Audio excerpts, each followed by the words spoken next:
Hello, everyone. This is Kwavi. Welcome to another episode of 50 Shades of Over 50. And my guest today is Dr. Kirstie Cunningham. Welcome. Thank you. Thank you for having me. I'm just really, it's just a pleasure to be here. Thank you. Yay, good. So, first question, which I always ask all my guests is, how old are you? I am 55. Well, Okay. actually, I'll be 56. I'll be 56 in a week. Oh, yay! You have a birthday coming up. Cool. Yeah. That's nice. So, Great. So, Dr. Cunningham is here today. We're going to talk a lot about HRT and some things around menopause. We're going to have an interesting discussion. And the reason why I brought Dr. Cunningham here today is I got hormone replacement therapy. And she was the one that helped me with that. And I just want to kind of have a discussion about it because I know it's a lot of people, some people want it, some people don't. And some people, there's so much discussion back and forth. And I want you to really talk to your experience about it. And so that we can kind of help other people, just help them make an informed decision. Because I think if they have the information, then they can make a decision. So first things first. So for you, what has been your personal experience with it? well, I was in college actually when I started having hot flashes. I did Mm, not know that's what they were at the time. wow. Um, I just recall running to class, and I would get to class, and within 2 minutes, I would just get this sensation of heat, from my head down to my shoulders, and it would last for, a few minutes or so. I didn't know what that was. I just thought, okay, well, I just ran to class. Of course, I'm hot, and that went on for a couple of years. And then I recall Mm, another episode where my brothers, or two younger brothers, they came up to visit me in college, and they stayed at the apartment. And I remember them telling me the apartment was cold. And I said, I was just like, I was insistent that it was not cold in the apartment. I'm like, how could you be saying that? And so they were trying to get me to turn the air condition down, and oh, I wouldn't turn it down because it was not cold in the apartment. I didn't know what they were talking yeah. about. So they took it upon themselves to call home and tell Oh, our mother that I would not turn the air condition unit down in the apartment. So of course she scolded me and made me turn the air down. So, still, I went on with this not knowing what was going on. wow. And it wasn't until I would say, okay, so I went on, got married, then I went So, on okay, so birth can I ask a control. quick question? Sure. When you had the apartment, that particular episode, were you in medical school then? No, I was an undergrad. Okay, all I right. was a Okay. senior, no, a junior. I was a junior in college. Okay, all right. Yeah. Okay. So then I went on several years, and then went to medical school, and I got married, and then I went on birth control pill, and I came off the pill because I was like, okay, I was eating too much. It was one of the older pill ladies Yes. because the current pills don't really do that. Yeah. But but anyway, when I came off the pill, my period didn't come back, which it had been, my period has been irregular Oh, all okay. my life, all Mm, my life. I mean, I recall being in high school and never getting a period. And the wow. doctors were concerned. I was like, well, I don't have a problem with it. It's not a problem. And why is everybody so worried? Yeah. And they did all this workup, karyotype and all of that. And like, oh, I want to Mm, make sure, like, I'm a girl. I really am. So, you know, whatever. So, but wow. that was in high school. Yeah. Um, I'm jumping, but okay. So back to when I was in medical school, I got married, Yeah. went on the pill, went off the pill, and the period didn't come back, which I was Mm, kind of used to because I was only getting them twice a year anyway. wow. Um, Hmm. and then I saw a gynecologist there, Were and you a she, gynecologist at this point? no, I was in medical school. Okay. Okay. I was in my last year of medical school, and she ran some tests, and then look, this is how old it was. She paged me, okay? And so I was in the OR. I was on my surgery Oh, rotation. I was wow. on my way into the OR, and I had to call her back on wall phone. Phone, Okay. of So I'm course. standing Yeah. there in the like the outer doors of the Yeah. OR. The surgery. Yeah. And she says, well, I got your results back. Turns out it's going to be harder than we thought for you to get pregnant.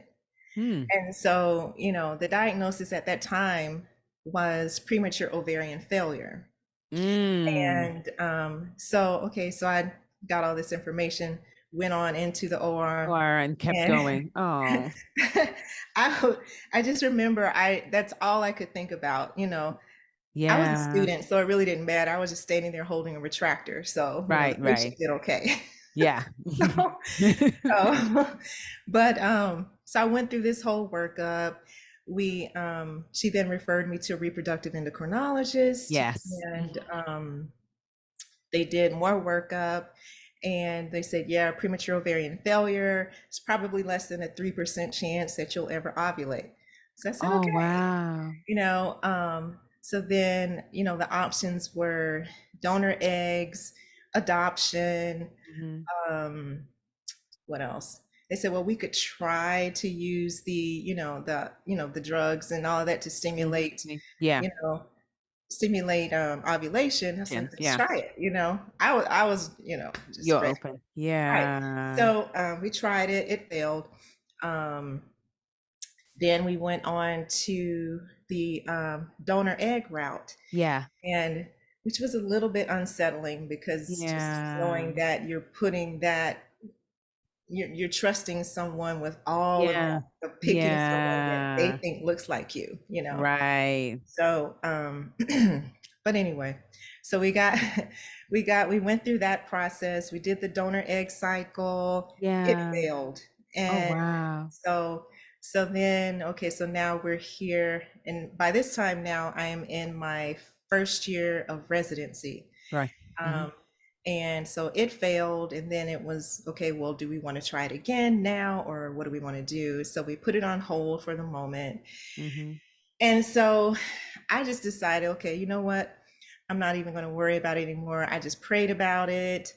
And, every day I just started thanking God for my 4 beautiful, healthy children, like every day, just Yeah. thanking God. And Oh, wow.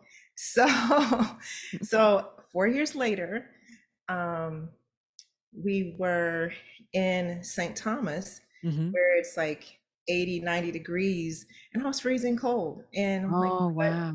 what's happening? And I just didn't feel like myself, and I just didn't have an appetite. Those are the only symptoms I had. Mm. And so when we got back home and I went back to my residency, because by this time I'm probably in my second or third year of residency. Yeah. Um, And this is OBGYN residency, this is correct? OBGYN residency, yes. Yes. Hmm. And so by then, so I added a pregnancy test. I had all this other lab work I was supposed to do because they thought I had an ulcer. So I added Mm. on the pregnancy test, and it was positive. I was on call that night. So I went and checked my results. It was like 2 o'clock in the morning. I went and checked my results, and it said positive. And I'm sitting, I'm looking at the computer like, what?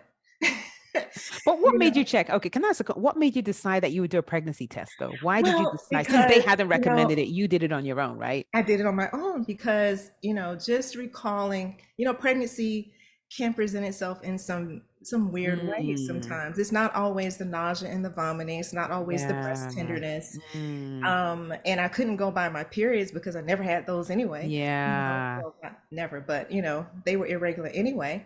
Right. So my thing was loss of appetite. The only Mhm. thing I felt like eating really was peanut butter crackers. That was it. And I just felt wiped out. Wow. And I was hot. And if you ask my family, they say I was cranky. And so and at the time I was on hormone replacement therapy. I was on, the old medicine, Premarin and And Primprol, that was because of the because of the ovarian premature failure. ovarian failure. Right. Failure. Okay. Right. And so I was on that, taking that almost every day. Honestly, Mm. I'm not very good with my pills, so I was messing up. Yeah. I was messing up. So and so they said I was cranky. And I started maybe thinking, maybe, just maybe, Maybe.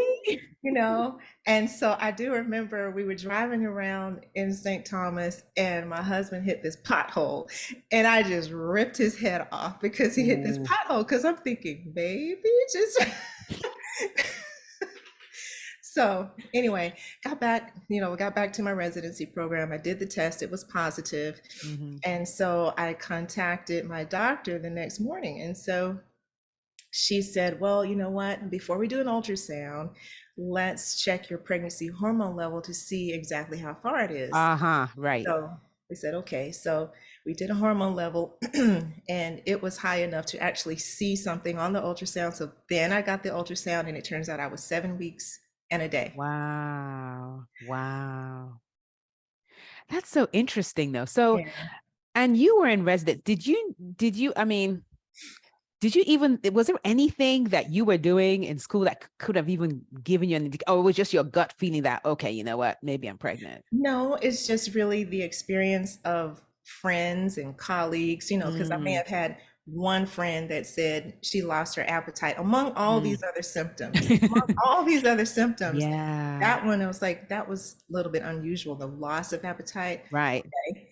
And then another friend that said she felt like she was just tired. So I was like, okay, Mm. that one. I was just You were, yeah, just putting putting it it all all together. together. And that's why I was like, Wow. maybe, you Wow. know? So So that was your first one. No problem. So that was your that was the first. first one. I'm Yeah. sorry. Yeah. No problem. Turn this off. Mm-hmm. Yeah, Yeah. that was the first one. And so she was conceived naturally. And Wow. so then after she was born, I went back to my doctor and I said, hey, since my ovaries are working now, how about we do some Clomid so I can kick out another egg real quick before I go back into failure. So And she was okay with that? Or he? I well, don't she know. was, but She was. she said, well, I don't think that's how it works, but let me check. Her husband was a reproductive endocrinologist. So she went Okay. home, checked with her husband, came back. She's like, no, that's not how it works. And so, Ooh. I went back into failure with hot flashes and everything like that. And so I Oh, had to go back wow. on the HRT. But then the same thing happened um, a year later. And so my kids are 14 months apart. Because she asked me, she said, well, do you want to go on the HRT? The Premarin was really not controlling my hot flashes. Yeah. She said, well, do you want to do birth control? Oh, no, I really don't want to do birth control because if I knew I only had one egg left, I don't Mm, want to prevent yes. that Reduce your chances. ovulation. Yeah. Like you want to So go all in. yeah, no, no, not that, no. I don't want to suppress ovulation, but I No. would like to get rid of these hot flashes. Yeah. So I just stayed on the HRT and kept messing up. And a year later, my son. And so now we have two conceived naturally, less than 3% chance. So Wow. Wow. That's yeah, so, I mean, that's just interesting. And you are an OBGYN. And I you know am. what I mean? This is so tell me, okay, so after that, so after all of that, so you're now back on HRT after the two kids. Yes, yes. I've tried everything that's out there, pretty much I've tried it. I've tried the Wow. sprays, there was a spray. Um, Mm-hmm. I've tried the creams. I mean, I've tried everything. And so Wow. now I'm on the pellets. I like the pellets much more because, like I said, I'm not good with doing something daily like that. So this works really well for me. I only have to do Yeah. it 4 times a year. Yes, exactly. And I have to say, I love it too, because I now have the pellets courtesy of Dr. Kirstie Cunningham, and I absolutely love it. But this is the thing, though, not everyone is a candidate. So tell me someone that isn't, that they cannot do this. Like, Well, a lot of people are worried about breast cancer mhm. with HRT. And I will say that even patients with a history of breast cancer or current breast cancer, there is something that you can do to relieve your hot flashes and to relieve your vaginal dryness. And it Mm, doesn't have to involve estrogen. Now, okay. Having said that, I will say that the bioidentical hormones that we use do not cause breast cancer, Mm-hmm. but we don't use them in our breast cancer patients. It's just to keep everyone comfortable, really. Yeah. Okay. But testosterone by itself will relieve 95% of hot flashes. Mm, So I have patients that are breast cancer survivors, and that is what we do for them. We use mm, testosterone, and they get really good relief with that. mm, Um, Other patients, I would say, if you're talking about other routes of therapy, mm-hmm. like oral. Now, the oral hormone replacement therapy is metabolized through the liver. So, of course, if you have liver disease, you wouldn't want to do Mm. an Yeah. oral hormone replacement therapy. Right. Um, but those are really the only two exceptions that I can think of. Mm-hmm. Right. And in terms of people that do take it, so what are some of the side effects? Because that's the question people keep asking, like, oh, well, what about the side effects? It's going into your Right. body. You don't have any control over it once it's in there. What are some of the side effects that people should be looking out for if they do decide to take this Right. route? Well, there are no serious side effects, thankfully. Yes. With testosterone, I'll start with that one. Mm-hmm. Testosterone is an androgenic hormone, which means that it's a male hormone. So Mm-hmm. you may get a few male side effects, and one of those being a little hair growth. Like I started to leave it. I had a little hair. I started to Mm-hmm. leave it so I could show it to you, but I plucked it. I had a little hair here, Mm-hmm. and I think there's still a little one on this other side. You may Mm-hmm. not be able to No. appreciate it on the camera, but Yeah. just a little extra hair growth, maybe a little acne flare, Mm-hmm. because that's caused a lot of times by the androgenic excess. Mm-hmm. Um, the other thing is testosterone, and both testosterone and estradiol are steroid hormones. So what that means is, just like if you were on prednisone, if you've ever been on prednisone when you were sick, you may notice that, or you may have noticed that you gained some weight, and usually that's Mm-hmm. because of fluid retention. So Mm-hmm. you may notice swelling in your hands and your feet, and you may notice a few little extra pounds on the scale. The same thing happens with testosterone and estradiol, not with Estradiol. all patients, but with Okay. some patients. Mm-hmm. And usually that is temporary, and only happens with the first insertion, pellet Oh, okay. Okay. insertion. Okay. All Yeah. right. Now, And anything else? with the estradiol, some patients experience a nipple tenderness, which is Mm-hmm. short-lived. Mm-hmm. Um, but that's really about it with the estradiol. Now, the Mm-hmm. combination of everything, once you've been on it, you could have some irregular bleeding, and Mm-hmm. most times that is due to not taking the progesterone correctly, or not taking it with meals, or missing doses. Sometimes we do uncover a polyp that the patient has had previously. Mm-hmm. Um, but yeah, that's really Yeah. about it. And once they get the pellets, is there like, do they have to go to the doctor regularly every month, or is it just every 3 months? Like, what do they need to do? Mm-hmm. Well, what we do, our process is, well, we bring patients in, and we do an initial consult to see exactly what's going on, right? And where we can Mm-hmm. help you. We Yeah. draw the blood, then we bring you back, and then we go over the labs to see exactly what can be optimized to get you feeling Mm, your optimal. yeah. So once we do that, if the patient makes the decision to do pellet therapy, we can do it that day. Mm-hmm.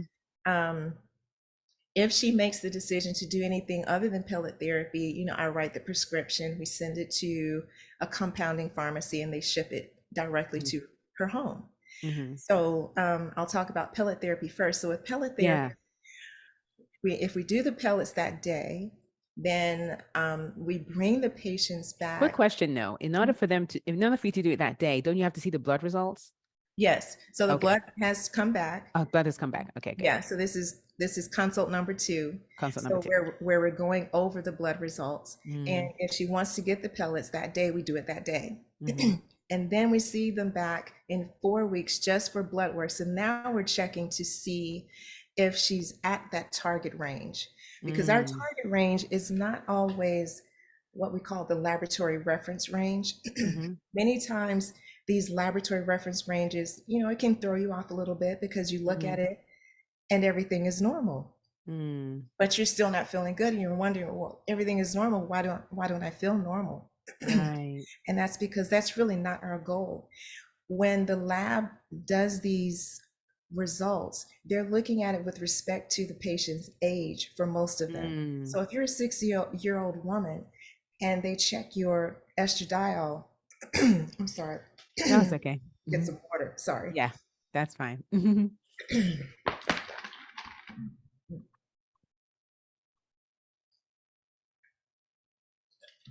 Sorry about that. That's fine. So if you're a 60-year-old woman and your results come back, your estradiol is usually going to come back pretty low, and the lab is going to say normal, because it's Mm. normal for a 60-year-old woman for her estradiol Right. to be in the basement. But Right. that's not our goal. Our Mhm. goal is for you to feel like you were 20 years younger, Yeah. right? Or Yeah. 30 years younger, Yeah. in which case we want that estradiol level to be higher. We want Yeah. that testosterone level to be higher, and we want that FSH to be lower. So Right.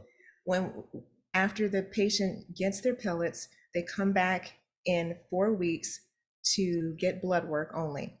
Right. Then they come back in another 10 days and we sit down and have a third consult. And Mhm. this is, how are you doing? Are we there? What can we do better? That's that Right. visit. Yeah. Okay. And then you also have the lab work, right? At that point, so you can compare Right. We have the numbers. lab work and we go over it. We're looking at the lab work, looking at the patient, putting it together. you know, can we improve? Because for a patient to say to me, yeah, it's somewhat better, that's not good enough. Mm-hmm. It's not good enough. You should feel great. Yes. So when I look at the lab work and she says, oh, somewhat better, I'm looking to see, okay, well, what do we need to change? What do we need to see? Right. So that's visit number 3.